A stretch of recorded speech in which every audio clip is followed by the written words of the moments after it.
Chapter 20, the 8th part of the Nun's Tale. The torches sputtered and spoke in their sconces on the walls of the corridor. Eric led the way. Michelangelo walked behind him, and after him the children padded along in single file, their leather soles scuffing against the stones. Gwenfort trotted beside Jean, her head erect and her nose working the air, taking in the sense of the coming feast. Jean was sweating. She was walking as in a dark dream. She was trying to remember what she did during her fits, or rather trying to imagine, for during them she wasn't conscious of herself or her body. She threw her mind back to when others had told her about them. Do I fall down first? Do I cry, grit my teeth, be still, tremble? Mostly she could not quit the nagging voice that said, "No one will believe you." Jacob, walking behind Jean, was lost in his own thoughts about his parents and Lombards and fires until William reached over and put a hand on Jean's shoulder. "Are you all right?" William whispered. "I don't know." Jacob let his other worries slide away. He said, "You'll do great, Jean." Jean shook her head as if she knew that he was wrong. Jacob hoped he wasn't, for their sakes and for the sake of the Talmuds and all the Jews in France. It came to a tea in the corridor and went left. Eric had explained that those dining at the high table, as the children and Michelangelo had been invited to do, waited in the corridor outside the great hall until the king was ready to enter. They would, for the evening, be part of his entourage, even Gwenfort. William, peering past Michelangelo's shoulder, could make out a single file of men already waiting ahead of them. The one at the end of the queue turned. It was Joinville. "Ah," he smiled, his teeth unnervingly white, his dimple unnervingly handsome. "Children, come, come, I want to introduce you to a friend." Eric stepped out of the way, and Michelangelo pressed himself against the wall so the children could squeeze by.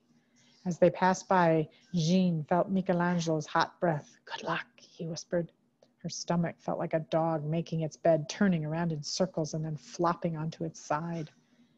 Joinville was holding the arm of one of the king's other companions. The man had heavy brow with dark lines of hair like caterpillars above his eyes. "This is Robert de Sorbonne. Besides being a great man of the church, he has founded a college for poor scholars at the university."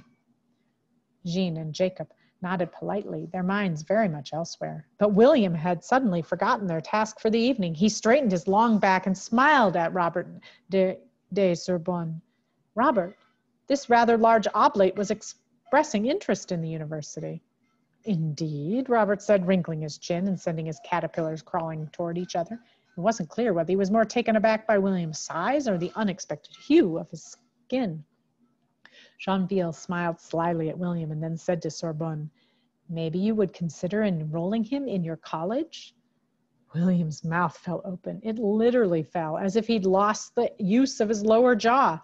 Meanwhile, the caterpillars continued to crawl toward each other and upward on Robert de Sorbonne's forehead. William saw where this was going. "Here it comes," he thought. "He's going to ask me if I'm a Saracen, or maybe a demon. No, he's learned, a Saracen."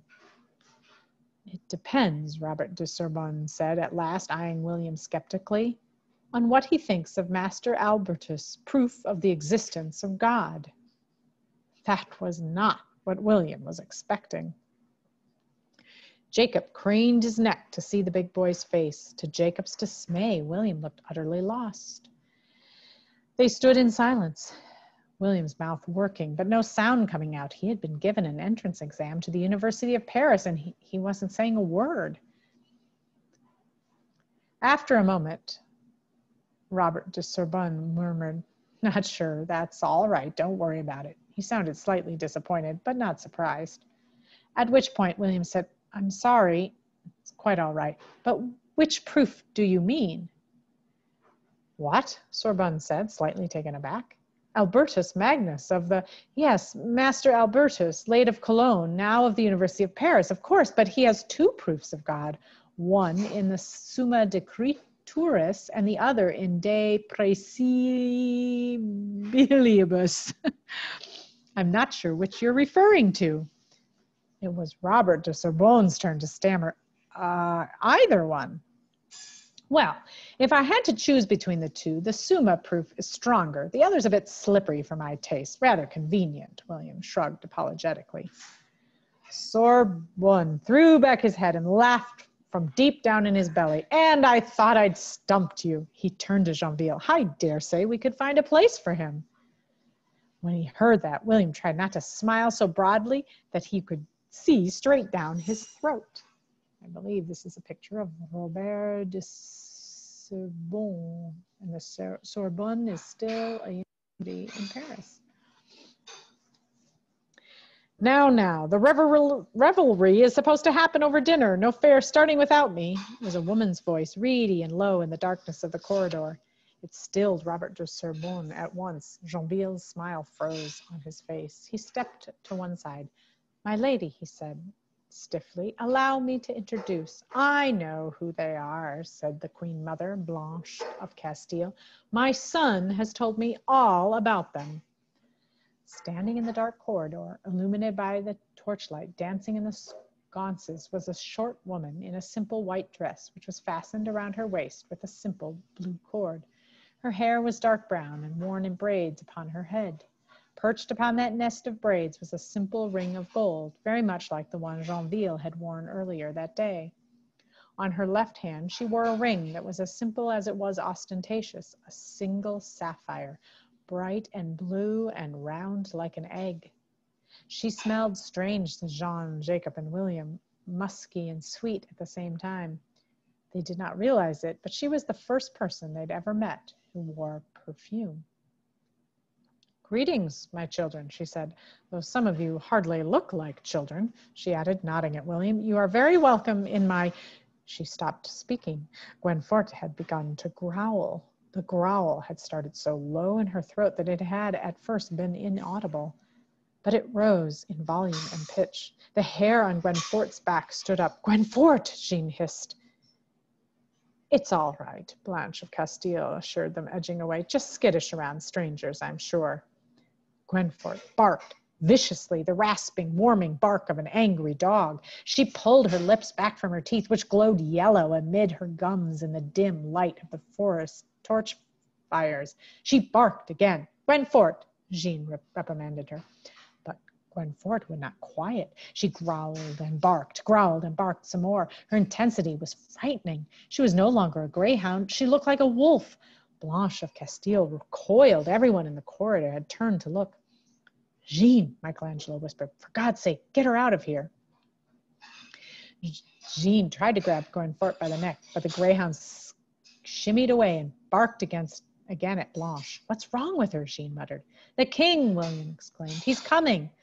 Indeed he was, striding down the dark corridor toward them, followed by his wife and her retinue.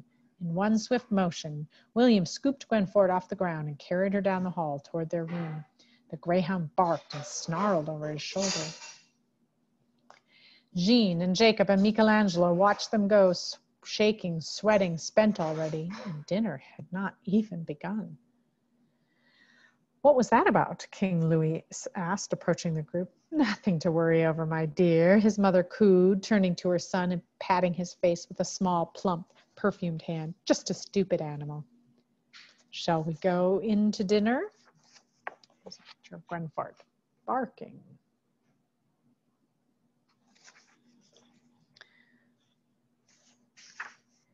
She took her son by her arm and led him away from the children.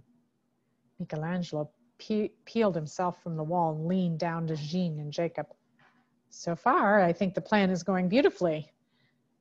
The doors to the great hall were thrown open, and a sextet of natural trumpets blared as the king walked out upon the dais. Once the trumpet fanfare faded away, a chorus of men began to sing, their voices blending like threads of silk on a loom. The retinue entered the hall after the king, first Blanche of Castile, followed by Queen Marguerite, King Louis's wife, with their infant daughter in her arms. Next came the king's companions and a few companions of Marguerite's. Finally, Michelangelo and the children, with William catching up with them just in time. I shut her in the room, William whispered. Jean nodded. She thought she was going to be ill. The hall was the grandest space she had ever been in, higher roofed than any church, wider than most fields. filled with hundreds of diners at scores of long tables. And these were not the rough wooden tables of Lord Bertolph's hall. No, each table shimmered with silver. Above their heads, the barrel vaulted ceiling was painted deep blue, with gold stars aping the real heavens just beyond. As Jean took all this in, her step faltered. If you're going to have a real fit, William whispered in her ear, that'll work too. She made her way half in a trance to the high table, where she found to her horror that she was sitting directly opposite Blanche of Castile. Jacob was to her right, and William was next to Jacob. Joinville, Michelangelo, Robert de Sorbonne, and the king were seated around them. Jean felt like she was going to throw up all over the silk tablecloth.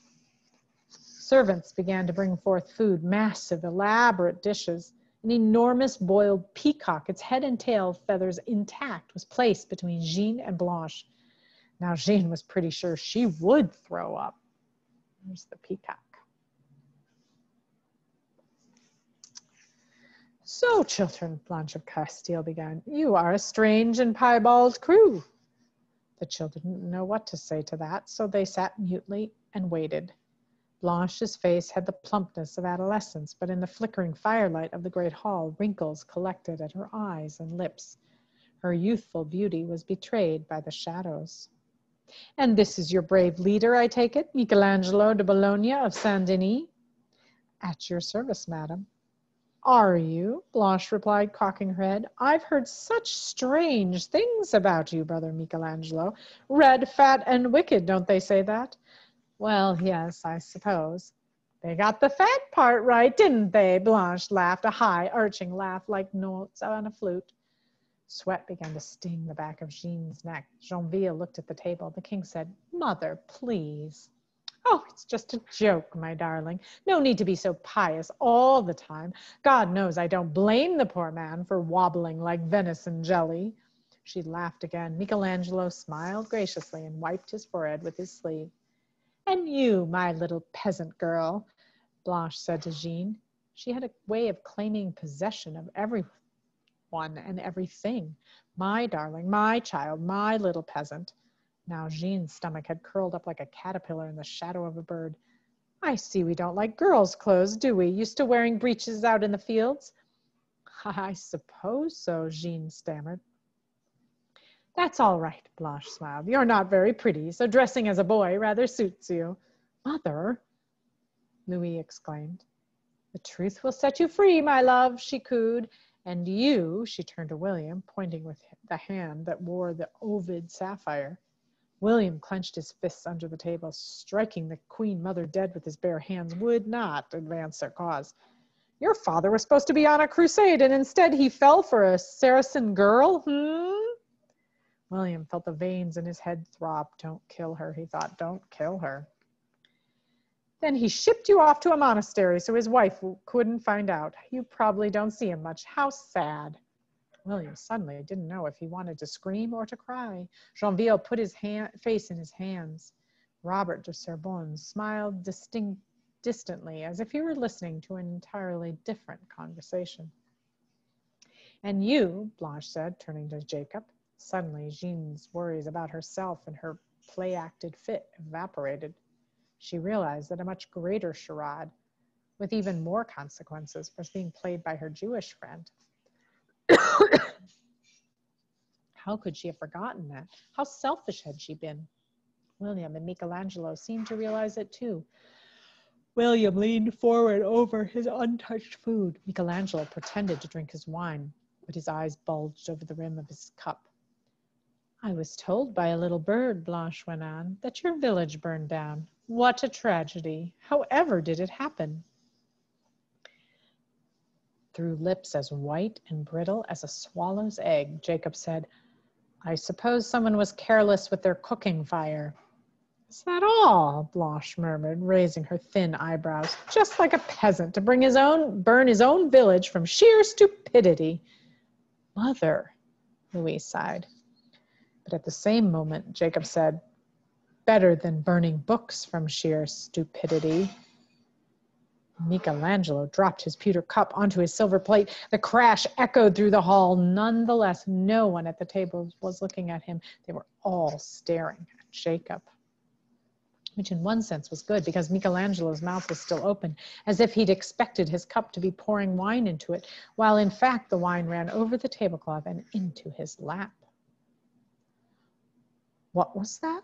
Blanche asked very quickly. I said at least we don't burn books out of sheer stupidity like you do. Jacob's hands were trembling, but his voice was strong. The king sat up a little straighter in his wooden chair. And what books would those be? Blanche asked, innocent as a flower. Jewish books, the work of centuries, the wisdom of the ages, Jacob said. Blanche leaned in. What a strange peasant you are. Not many peasant boys defending the Jews, are there? Listen, the king cut in. He was clearly as uncomfortable as everyone else. These books that we're burning, they're not wisdom. Yes, said Blanche, and I wonder who told you they were. Her gaze moved to Michelangelo. His red eyes caught hers and dove for the table where wine was still pouring into his lap. They're not Bibles, Louis went on. They're Talmuds, not new laws, not gods. They were misreadings of the good book, perpetrated by rabbis to lead the Jews away from God's word. It's for the Jews' own good, Blanche agreed. William could not contain himself any longer. His large rear end had been wriggling in his chair as he tried to keep his mouth shut, as if the energy of his lips needed to be transferred somewhere. But the butt-wiggling solution proved temporary and insufficient. But think of the work alone, William practically shouted. One book can take a lifetime to compose, copy, illustrate, gloss, and annotate. A lifetime in each book. You'd be confining dozens of lifetimes to the flames. Dozens, said Blanche. Who told you dozens? William stammered. I assumed it was at least thousands, Blanche said proudly. We've collected thousands of Jewish books from all over the kingdom. The abbot collects them for us, actually. They asked to borrow them for copying purposes than their local Jews. Lots of flattery was involved, I'm sure. The Jews are so proud. Probably a few threats, too, truth be told. But it's all for the good of their souls. Sometimes we must harm in order to help, the king agreed. Yes, they were counted as Saint-Denis, and they'll be coming to Paris tomorrow for the burning. Tomorrow, Michelangelo exclaimed. Why, yes, right on the old bridge where the money lenders are. Send the Jews quite a message, right, my sweet? Blanche said to her son. The king nodded, his lank hair swaying beside his pale cheeks. If it will save a single soul of my Jews, it will have been worthwhile. Jacob stole a glance at Jean. Would she perform? Her head hung listlessly over her untouched food. Tomorrow, Michelangelo muttered. Tomorrow. Shall I? The nun says, looking at the avid faces of her audience. Yes, we all cried at once. So she continues.